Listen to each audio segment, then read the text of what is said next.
again, everybody, and welcome to Friday's edition of Big Blue Kickoff Live, presented by Cadillac, the official luxury vehicle of the New York Football Giants. And as always, coming to you from the Hackensack Meridian Health Podcast Studio, keep getting better.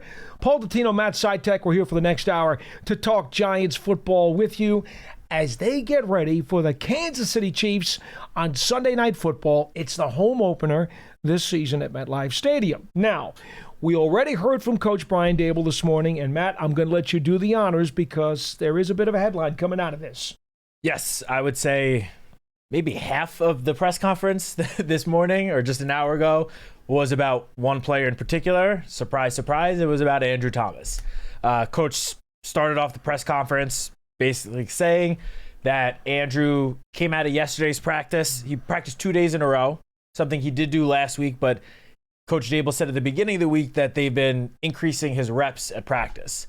So with this increased workload in practice on Wednesday and Thursday, Andrew came out of it positive. Coach said that he had a good day yesterday, following a good day on Wednesday. He's set to be out there again, right now. The team's practicing at this moment. So all that is good. Now, Coach Daboll did say that this is a situation that is likely going to be taken all the way up until inactives are announced 90 minutes before kickoff. So we're not going to get 100% clarity on whether or not he's playing. My guess is he will be listed as questionable on the injury report this afternoon. Remains to be seen, but we'll see.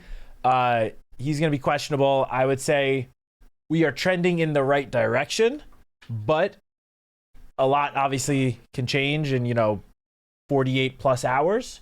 Mm-hmm. But as of right now, it sounds like arrow pointing up for Andrew Thomas. Now, Coach Daboll, when asked, did say that they're working through sort of like strategies in terms of if he is clear to go, is he going to play every single snap? He was asked if there's possible a rotation they could use, especially given how good Marcus Bowe looked last week. Mm-hmm. He did not close the door on that. He didn't say yes. He didn't say no. He said, we're still figuring things out, working through things. So it seems like that is at least a possibility if Andrew is given the green light, but maybe they don't want to give him, a full, how many have 60, 70 snaps in the first week. So it sounds like there's at least a possibility that if Andrew is cleared, they could do some sort of rotation with Marcus, I guess potentially with James Hudson. He didn't specifically say it had to be Marcus, but all in all, trending in the right direction for Andrew Thomas. He also said that they were going to scale back on Rakeem Nunez-Roches today. That doesn't mean he's necessarily out for Sunday. Obviously, he's a veteran who's coming off an injury. He was inactive last week, correct? Yeah, mm-hmm. Inactive last week. So I think they're just trying to be a little smart with him. It sounded like everyone else would be the same as the practice status as of yesterday. There's a long list of limited players. Yeah. Coach did say that Demetrius Flanagan-Fowles would be out there again today. He also missed last week's game due to a calf injury that he, I believe, suffered in practice. Mm-hmm. Obviously, with Micah McFadden and Chris Board both on injured reserve, Giants need as many inside linebackers. And Muasau in protocol. And Muasau in concussion protocol. So, and he is still yet to practice. So, Giants need as many bodies as they can get at the linebacker position. Having Flanagan-Fowles, even though primarily special teams player or only special team snaps in week one, having him out there would provide that, second level of the defense a little bit of a boost. I do see Swayze Bozeman as the next man up, to be honest. Yeah, he likely will. He got a couple of only, I believe, 5 defensive snaps this past week. Again, the Giants lost Darius Muasau and Chris Board during the game, which led to Swayze Bozeman, who had been elevated from the practice squad for last week's game, led to him playing defensive snaps. He started off the game only playing special teams, got thrust into that role. Mm-hmm. He could be looking at a expanded role this weekend. Obviously, as I'm sure you guys spoke about earlier in the week, the Giants made some moves on the practice squad to add a couple of more bodies to the linebacker position. The headliner being Neville Hewitt, who's an NFL veteran, been around for years now, proven guy. Remains to be seen who gets elevated from the practice squad. If Muasau doesn't clear concussion protocol and Flanagan Fowles is unable to go, I'd say there's a good chance that one of these new linebackers that were just signed could be making their Giants debut this Sunday night. Well, they're not calling me. I promise you that. I don't have the bulk for it. I will tell you this. The good news about Bozeman is that he was part of the Kansas City Chiefs in 2024. He kind of pinballed between the practice squad and the regular roster, primarily a special teams guy. Came out of the Southern Miss. Last year was an undrafted rookie free agent, had a pit stop during this year with the Bears, got cut. Giants picked him up.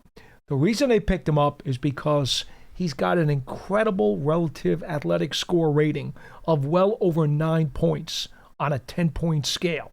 He's only about 6'1" and 215, so he's kind of like safety size, but his athleticism is ridiculous. If you looked at his pro day, all of his testing numbers would have put him in the top 4 in every category of the linebackers at the 2024 Combine. So they're looking at him as a tools guy or a traits guy, if you will. How much does he play? Well, he's a strong side linebacker by design. That's what he was at Southern Miss. So with Okereke as the, quote, middle linebacker, so to speak, he may draw some snaps against Travis Kelce. I also would suppose that you'll see Dane Belton draw snaps against Kelce, and you probably will see them bracket him some too, to be quite honest with you. It's an important matchup in the game. Oh, for sure. I mean, say what you want about Travis Kelce. Through 2 weeks, he doesn't quite look like, the vintage Travis Kelce that we have seen in the NFL for so many years now. But make no mistake, especially given the situation that the Chiefs have at wide receiver between injuries, Rashee Rice suspension, Travis Kelce is still Patrick Mahomes' go-to guy.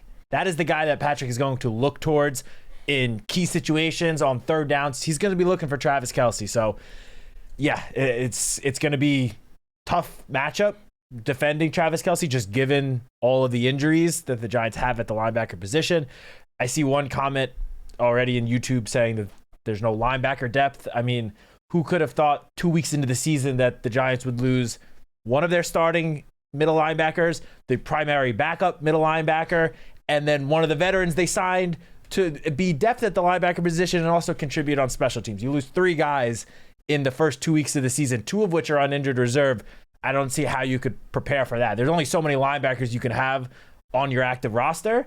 I don't think the depth was an issue. It's just Giants have had very unfortunate injury luck in terms of the linebacker position to start the season. Good news in that Carter, Abdul Carter, will see more snaps in this game as they get him more snaps each and every week. He will still be in different spots. Trust me, they're not just going to line him up and say, you be the backup middle linebacker or inside backer, and you take that spot. They're not going to do that. They value Carter's ability to play all over the field too much to just stick him in one spot, Matt. Yeah. But, I mean, as you said, we did see Abdul Carter, I think it was only 1 or 2 snaps last week, played it off-ball linebacker. And I believe it was the same with Brian Burns. Like, the Giants are going to find creative ways to fill that position that's not just, Swayze Bozeman playing every single snap next to Bobby Okereke. Right. They're going to try to find ways to get their best players out there as often as possible. And just real quick, Swayze Bozeman's got to be one of the best football names I've ever heard. Just as a quick little aside. I didn't expect that, but okay. That's a pretty great football name. I'm just saying. Well, hopefully the production on field will match his name, but yeah, just had to quickly point that out. The word from Kansas City media this morning is that Xavier Worthy is not wearing a brace on his separated shoulder. And Really? So that's the video that they have posted. And so with that, it's looking more and more like maybe there's an opportunity for him to try to play.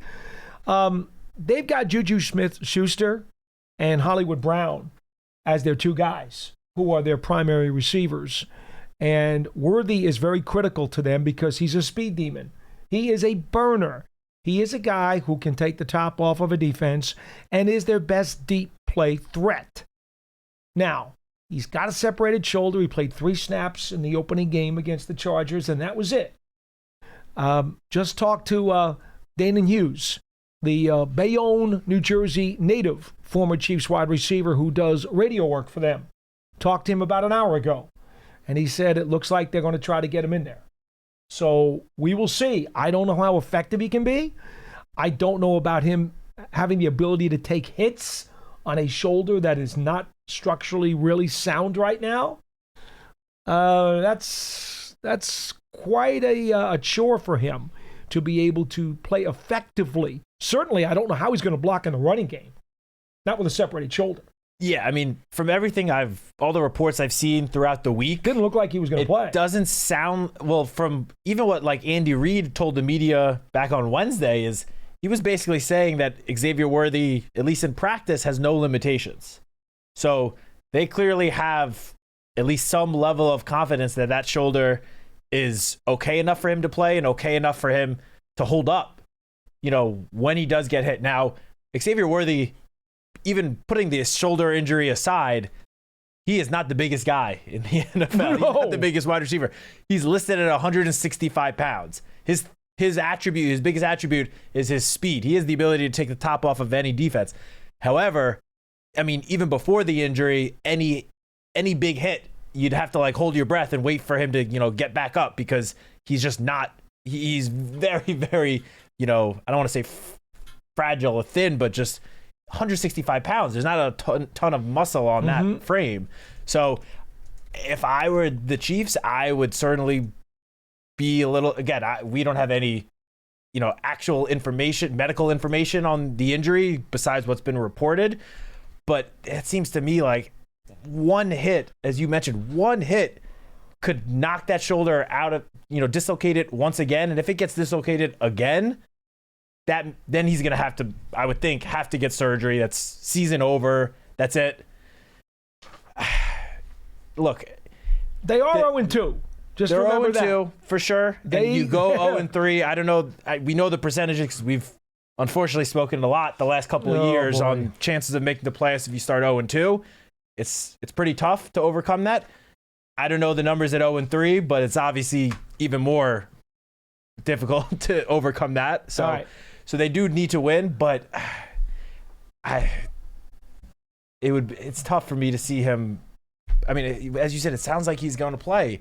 Well, only because of what Hughes told me this morning. And just based on the reports I've seen out of Kansas City, it certainly seems like it. But, boy, I would be scared. One hit, and that could be it for the season for him. All right. So, for me, the biggest key in this game, and I'll get one from you, Matt, and then we're going to take your phone calls because you guys want to talk about this game.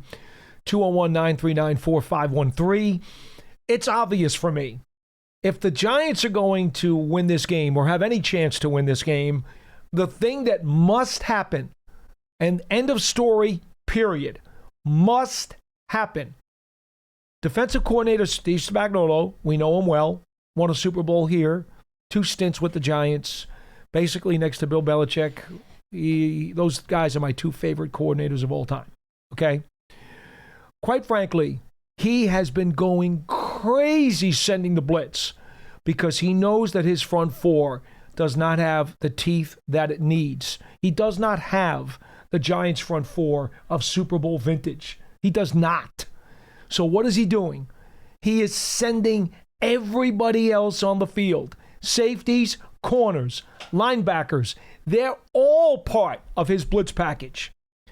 His blitz percentage is the second most in the league, just about 50%, only behind the Denver Broncos. They are going hog wild crazy. You think Wink Martindale blitzed a lot 2 years ago when he was the Giants DC? He was only in the 40 percentile. Okay? Spags is up right there at 50%. He is going to send the kitchen sink and then some.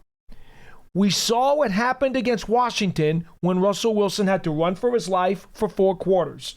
And he was suffocating back there because the pressure was so enveloping to him.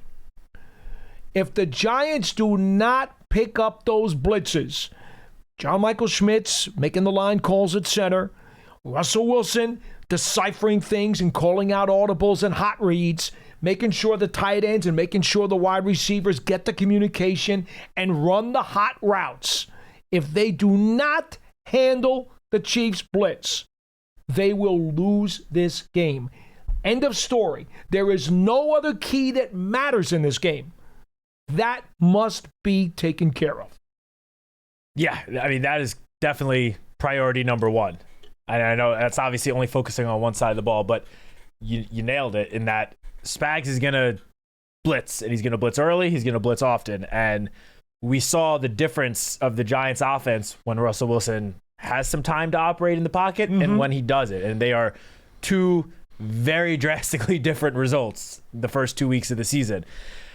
That's why, to me, Wan'Dale Robinson, I think, is one of the biggest keys to this game. I mean, we saw what he did last week deep. I mean, he basically matched or beat his career deep receiving numbers in one game. So, and he spoke about in the offseason about how he had been starting to line up, kind of all over the offense, not just in the slot, run more routes, expand his route tree. We saw it. And, last week was the first time we got to see it in a game. So I'm with you. That is priority number one. And I would say priority number two is basically the same thing, but on the other side of the ball.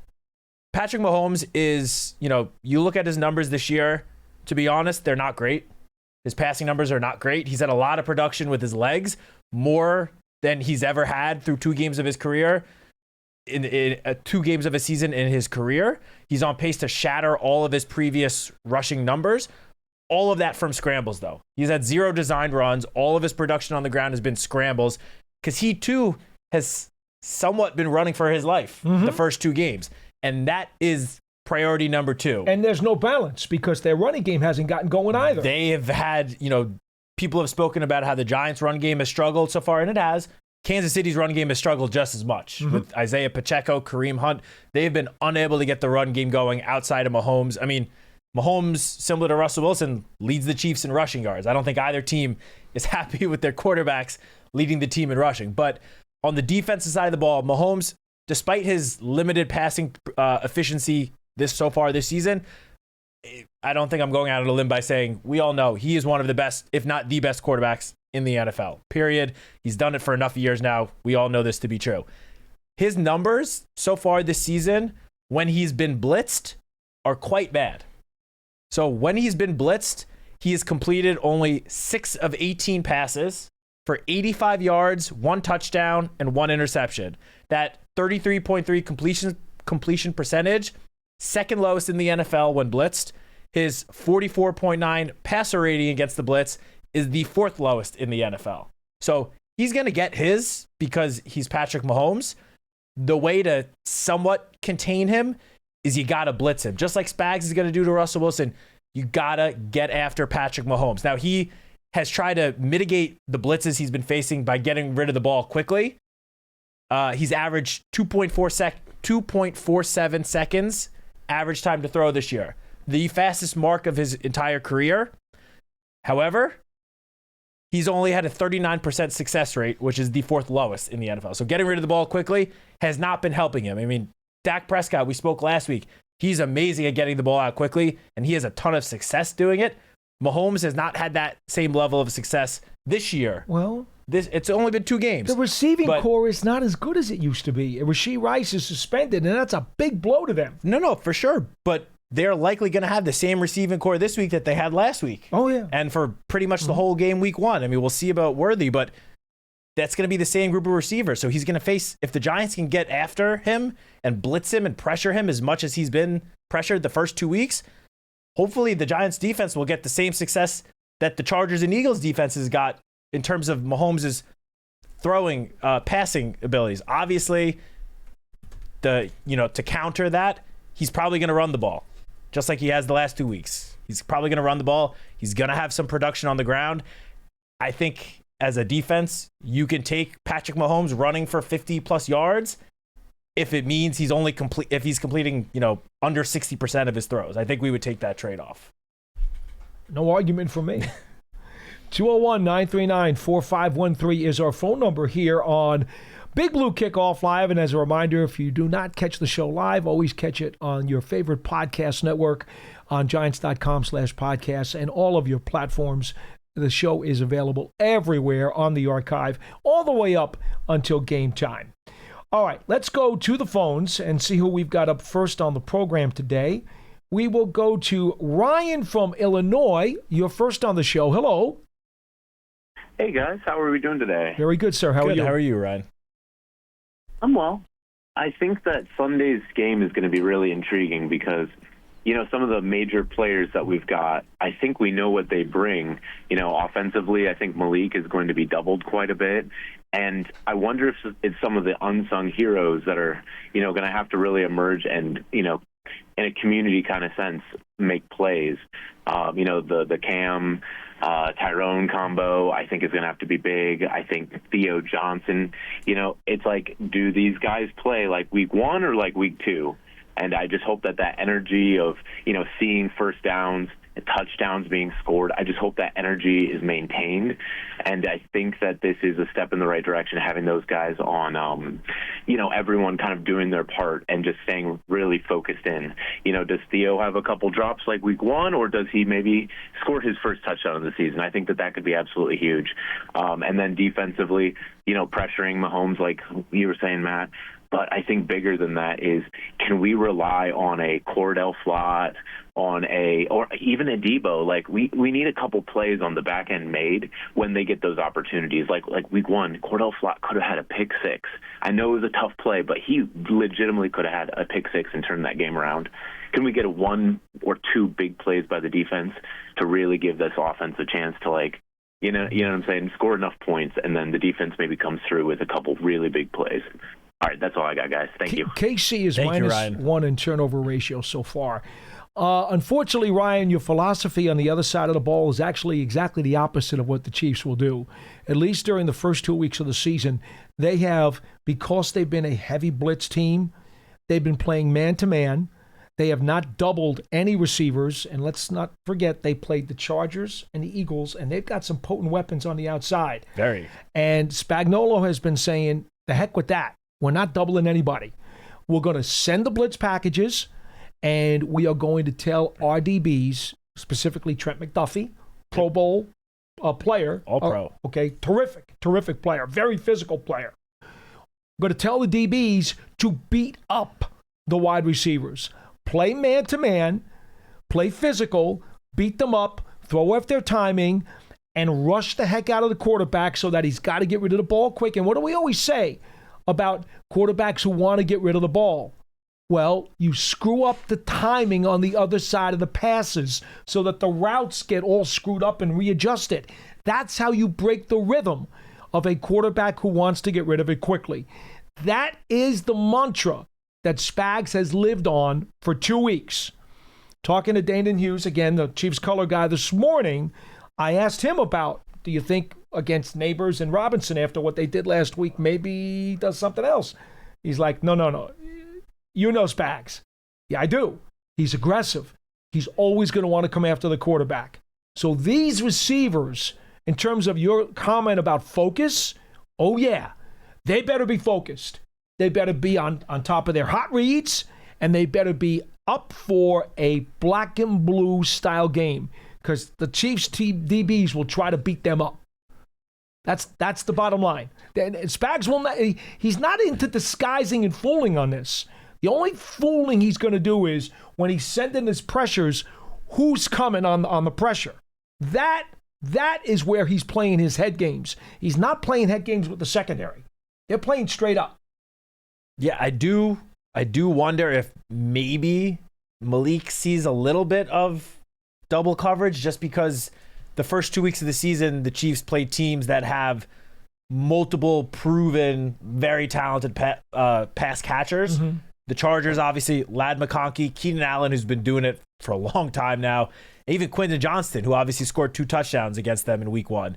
And then last week, the combo of A.J. Brown and Devontae Smith, one of the best in the league. I think Wan'Dale obviously opened some eyes last week with his performance. I think there were probably some teams around the NFL that did not think he was capable of a performance like that, in part because he's never done that before. So I can't fully blame them. Show me. But, I do wonder if maybe the Chiefs defense does a little more. Obviously Trent McDuffie is going to be matched up against Malik Neighbors for most, if not all, of the game on Sunday night.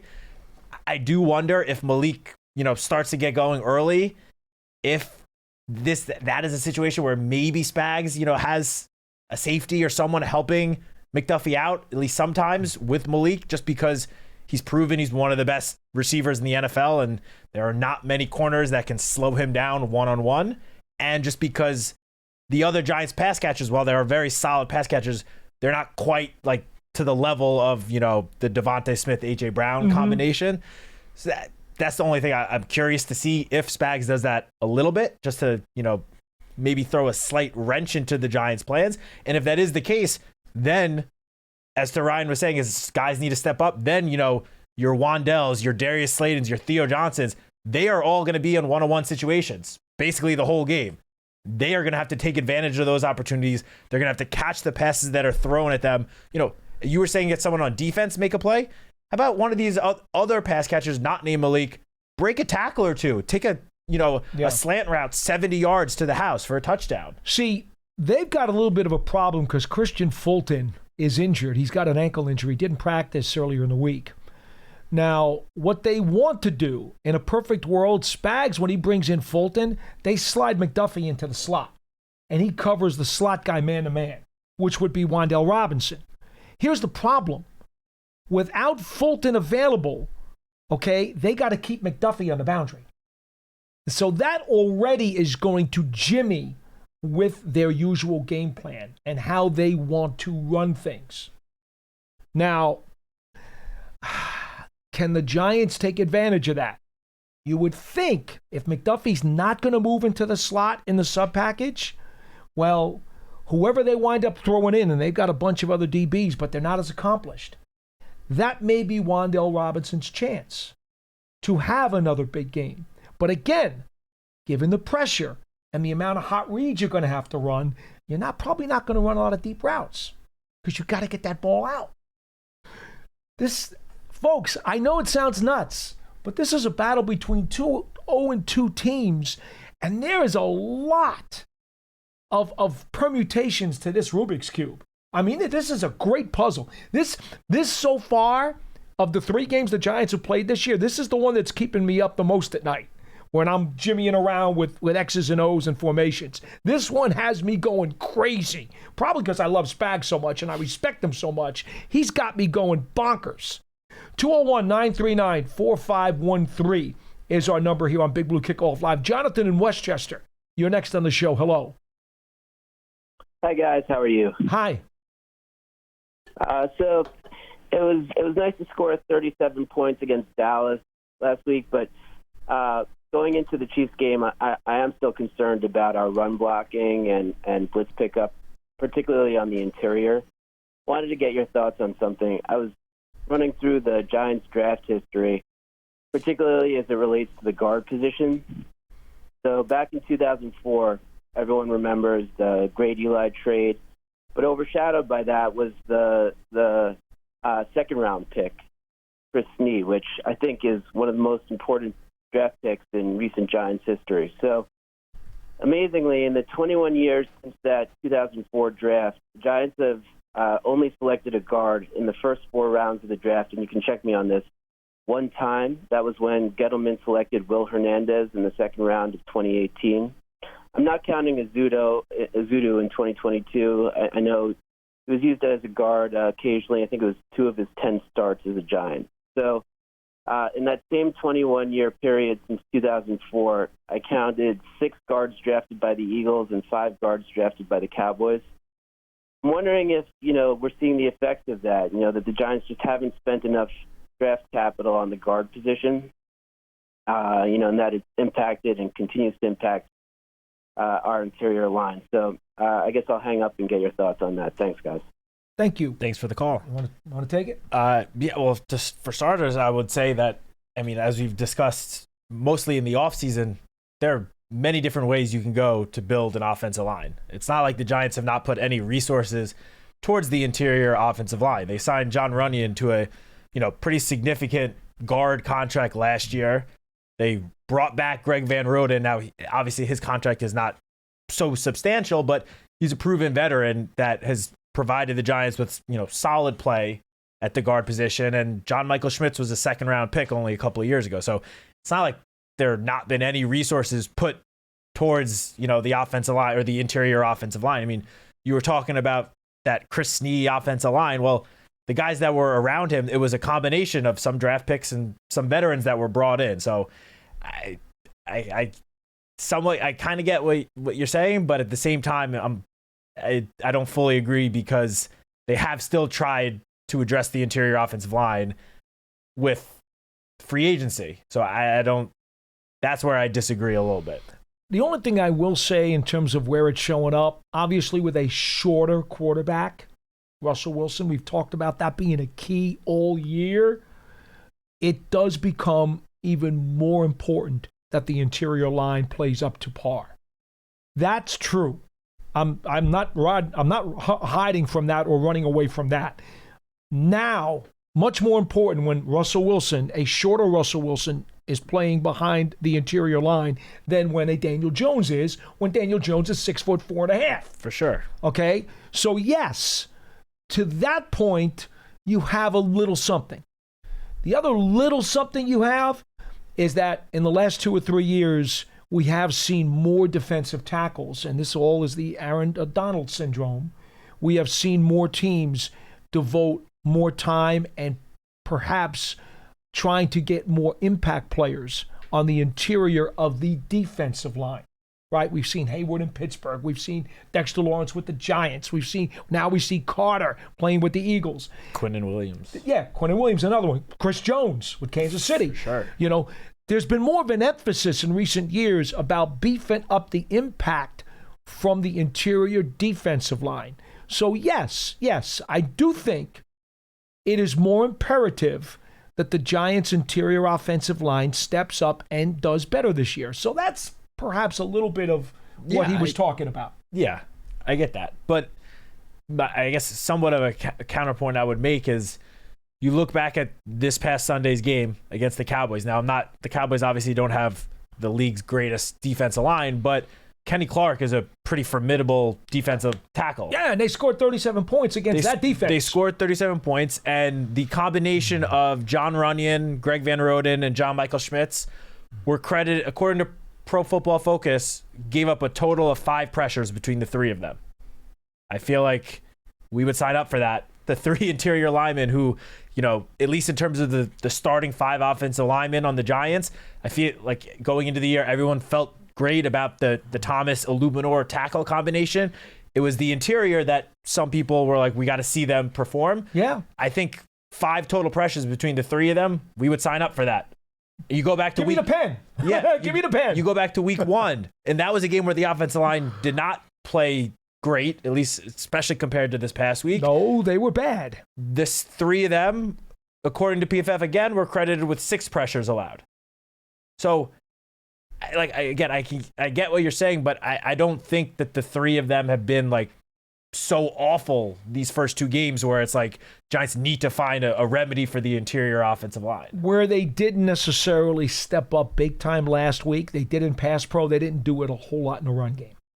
That they still have to show us. For 100%. The run game has been basically non-existent. And to be honest, I meant to say this before to Ryan, our first caller, it's going to be real tough for the run game to get going this week because for the holes that the Chiefs defense might have shown through the first 2 weeks, run defense is not one of them. No. They have been one of the best run defenses for years now. They're stuffing lanes. And because they're blitzing so much, they're even run blitzing. And Chris Jones being right there in the middle certainly doesn't help opposing run game. So I know. So to be honest, it might be another rough day for the run game this week. I would say don't, give up hope on the run game because things can and likely will get better moving forward. But this week, it might be a little tough to get going. Real quick, folks, and we may have to cut the program short today because Cam Scatterbu has to do a pregame radio interview. They need the studio, so we may have to get out of here shortly. I just want to give you a heads up. The Giants Foundation will host a 5K Racing Kids Run presented by Quest on Sunday, October 26th at 9 a.m. at MetLife Stadium. Net proceeds will benefit the Giants Foundation. All participants receive a commemorative T-shirt after the race. Stay for a post-race festival with appearances by Giants legends and a live DJ. Register now at giants.com/5K. The Giants Foundation is a 501c3 nonprofit corporation. Also, the Ultimate New York Giants Women's Tailgate presented by Joe Malone. It's a ticketed event, and it's on Sunday, September 28th from 10 a.m. to 12 p.m. in Lot G, ahead of the Giants' Week 4 home game against the Chargers. Attendees will have an opportunity to connect with the Giants legends. Also, Madeline is going to be out there. Enjoy custom merchandise, shop exclusive Kendra Scott activation at her particular setup. Tailgate games, giveaways, photo ops, live DJ entertainment, tailgate food, whole ball of wax. One drink ticket is included with the purchase, and the tailgate is for 21 and older only.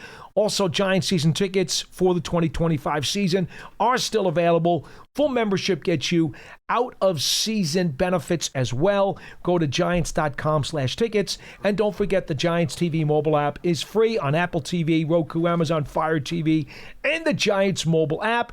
It is there to get you all kinds of good, fun, and goofy highlights that we put up on social media. Finally, real quick, either Matt or Pearson, Giants huddle today. Anything special has gone up this morning or going up today in the afternoon? What's going up today is the interview with Cam Scadaboo, your interview with Danon Hughes, and Coach Dable sit down with Bob Pop. There you go.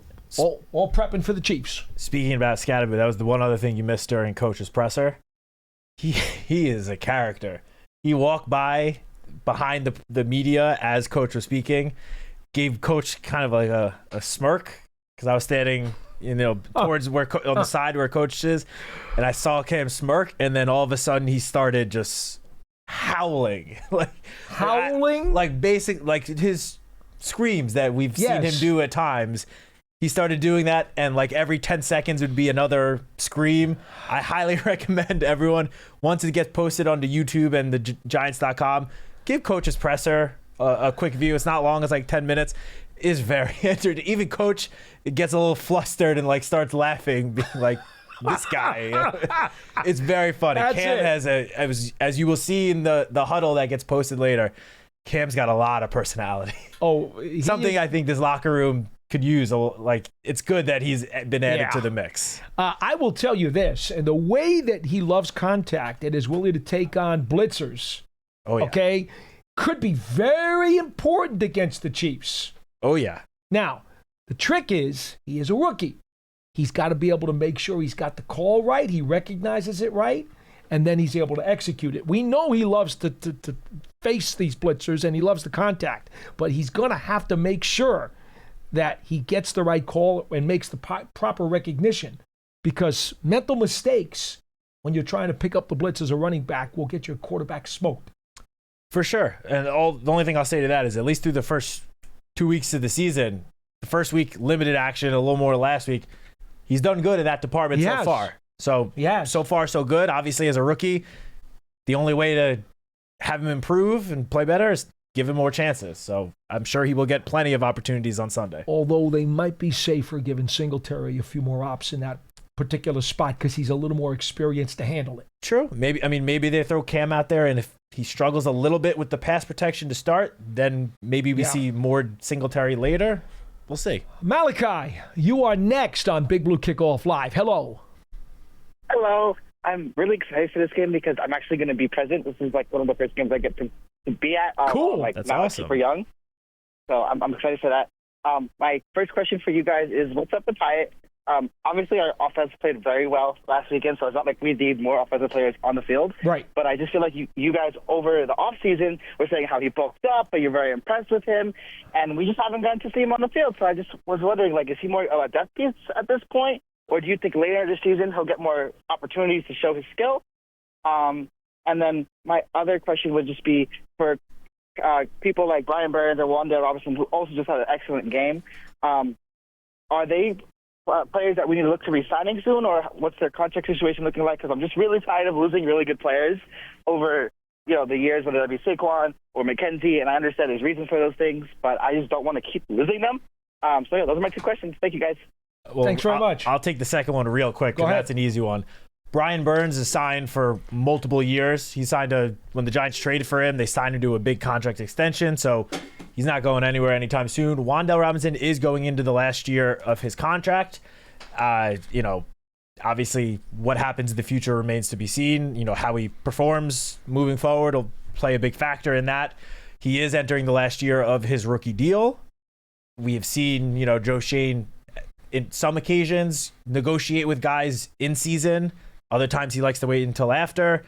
So for that one, that's a little bit of a question mark. We'll have to see. But obviously if he keeps playing like he did last week, that'll be way more of an incentive for the front office to want to bring him back. So.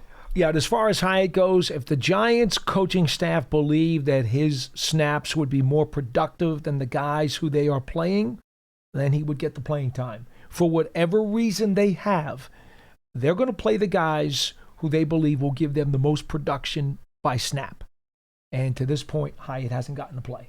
It's that simple. And if you look, I've been doing a weekly snap count article the day after each game. Malik Neighbors and Darius Slayton have been on the field a lot. They are not really coming off the field. And if a third receiver is coming on the field, it's Wandell. They haven't really, no other receiver, I don't think, has taken an offensive snap outside of those three. Mm-hmm. So if there were to be a fourth receiver to take the field, my guess is it would be Hyatt, I would think. But so far, Neighbors and Slayton have shown that they can handle this, high snap count, a high percentage of snaps. And they haven't needed to put more than 3 receivers out there yet. So, real quick, Vinny, we got about a minute, I think, before Scadaboo gets in here. So go ahead. What do you have for us?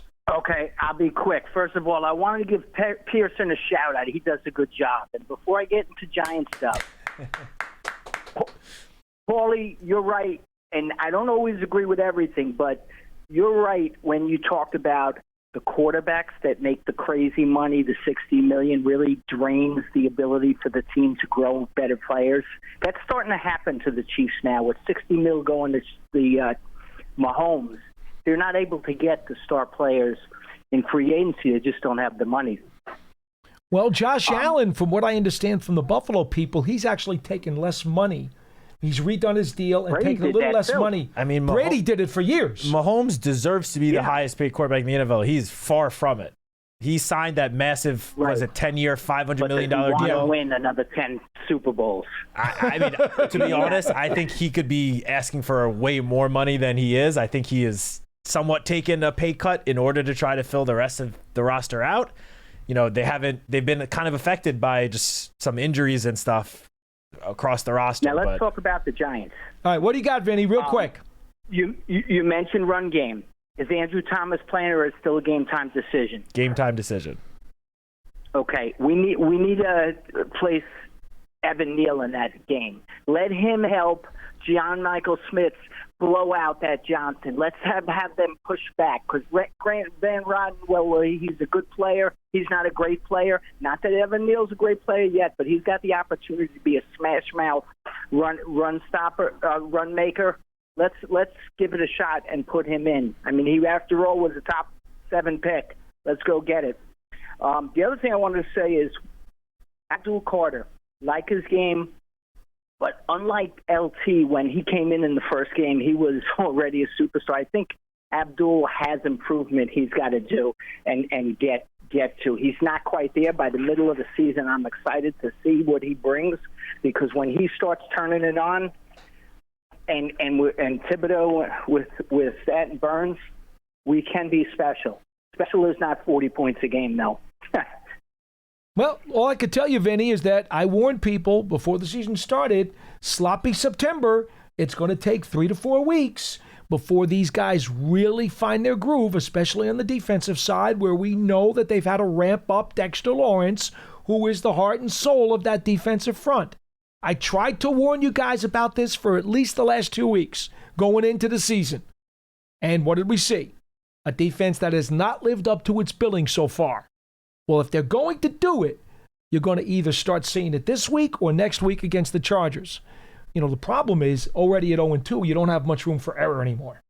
Yeah, I mean, I'll say I think Abdul Carter's looked pretty impressive so far. Obviously, he only has half a sack, but he's the team leader in pressures. I think he's found ways to affect the quarterback in multiple ways. Obviously, we saw what he could do on punt block.